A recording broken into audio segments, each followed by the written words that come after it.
Okay, so isang pinagpalang buhay sa ating lahat, mga kapatid.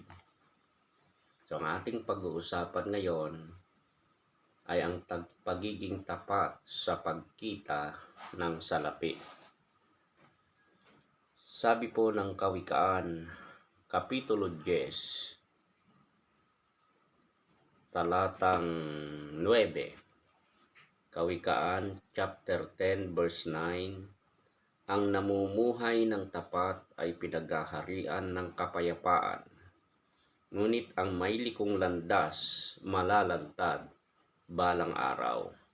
So napakahalaga po ang pamumuhay na mayroong katapatan, lalo na sa panahong ito. Tumaas man ang presyo ng bilihin, magmahalan man ang mga bilihin, ang importante sa panahon natin ngayon ay ang pagiging tapat. Kailangan mong maging tapat sa pagkita ng salapi. Alalahanin mo na ang Diyos ang pinanggagalingan ng bukal ng yaman at kailangan mong maging tapat sa pagkita ng salapi. Hindi niya pinagpapala ang mga mandaraya. Mapanlamang, mapanlinlang, nakikita ng Diyos ang lahat at ang katapatan natin ay pagpapalain niya. Sa Kawikaan, Kapitulo 15, talatang 27, ang gahaman sa salapi ay mauuwi sa kaguluhan. Ibig sabihin, maaari kang kumita ng malaki, subalit hindi mo kikitain sa malinis na paraan. Magdadala lamang ito ng gulo, sumpa at problema sa iyong pamilya. Kawikaan 16, talatang 11. Ang nais ni Yahweh ay tamang timbangan at sa negosyo ay katapatan. So kung tayo may sinasakato parang negosyo, mahalaga po ang ating katapatan.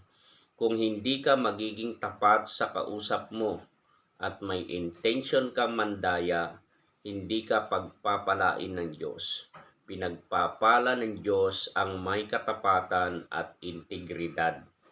Ang kayamanang tinamo sa daya ay madaling nawawala. Ngunit ang kayamanang pinaghirapan, pinagpapala. Kawikaan, Kapitulo 13, talatang 11.